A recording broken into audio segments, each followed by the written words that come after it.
The movie starts with Chuck, who is a FedEx system analyst. Chuck's job is to go to other countries and resolve productivity problems. Chuck lives with his girlfriend Kelly in Memphis, Tennessee. On Christmas night, Chuck is having dinner with his family when he gets an order from FedEx to go to Malaysia to resolve a FedEx problem. Before Chuck leaves, Kelly gifts him a watch with her picture in it. Chuck also gives her a gift and tells her, "Only open this gift on New Year's Eve." Chuck then boards the FedEx cargo plane. Later, due to a storm, the plane crashes into the Pacific Ocean. Chuck grabs a life raft and exits the airplane, eventually washing ashore on an island. Chuck shouts for help, but there's no one there. Then he makes a help sign on the shore of the island. Then he takes out the watch and starts looking at Kelly's picture. Soon, night falls, and he sleeps in the life raft for the night. The next morning when he wakes up, he sees the help signal has been erased by the ocean waves. So he makes a help signal with wood. He finds some FedEx packages on the shore of the island, which he picks up and puts aside. Chuck finds some coconuts on the island.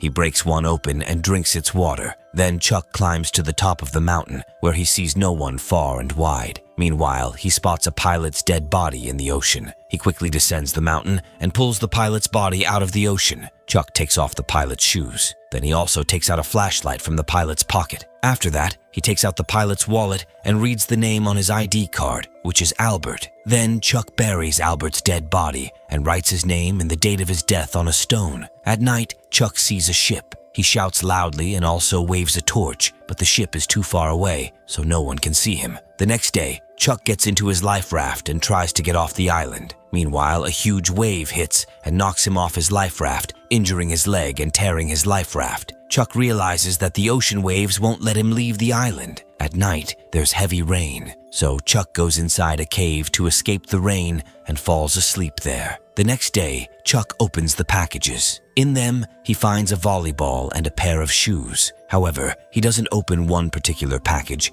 because it has golden angel wings printed on it. Chuck tries to light a fire with wood, but he can't get it to ignite. In his attempt to start the fire, both of his hands become severely injured and start bleeding. Chuck puts his bloody hand on the volleyball and draws eyes and a mouth on it. He then tries to light a fire again and this time succeeds. He then cooks the crab over the fire and starts eating it. While eating, he also talks to that volleyball and names it Wilson. In the cave, he also paints Kelly's picture on a stone, and he also experiences severe toothache. So, he extracts the tooth himself. 4 years pass in the blink of an eye. Chuck becomes an expert at fishing, and his beard grows very long. He also becomes considerably weak. One day, Chuck finds a piece of a portable toilet enclosure on the island shore. He looks at the piece of the portable toilet after a long time. Then he gets an idea. He breaks trees and makes a wooden raft. Then he places the piece of the portable toilet on top of the raft so he can protect himself from the sun. He places the package with golden angel wings on the raft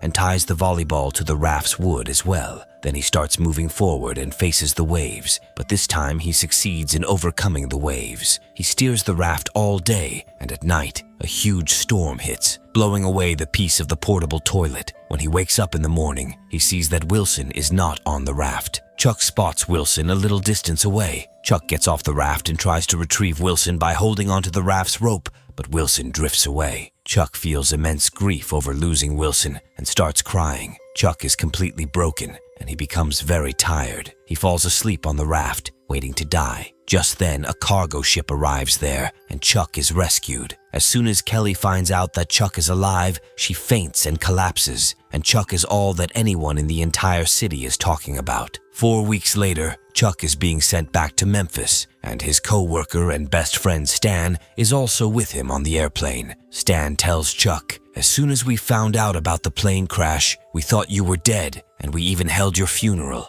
After the interview, Dr. Gerald meets Chuck and tells him, "I am Kelly's husband." At night, a party is held to celebrate Chuck's return home. All of Chuck's friends, colleagues, and family come to meet him, but Kelly doesn't show up. When Chuck all friends leave, he looks intently at the food and also at the lighter. He doesn't sleep on the bed. He sleeps on the floor and looks at Kelly's watch. Then he goes to Kelly's house. Kelly brings Chuck inside her house and hugs him. Chuck returns Kelly's watch to her and tells her, "I've taken the picture that was in the watch and kept it with me." Chuck asks Kelly, "Did you become a professor? You always wanted to be one." She tells him, "I was devastated when I heard about your death, and I couldn't focus on anything." Then Kelly shows Chuck his old car that she had kept safe. She gives Chuck the car keys. Then Chuck says goodbye to Kelly, starts the car, and drives away. Just then, Kelly runs to Chuck. They kiss. Kelly gets into the car with Chuck and starts to go with him, but Chuck refuses, telling her, "You should go home." Then they both part ways. The next day, Chuck places the Angel Wings package at the sender's house. He writes on the package, "This package saved my life,"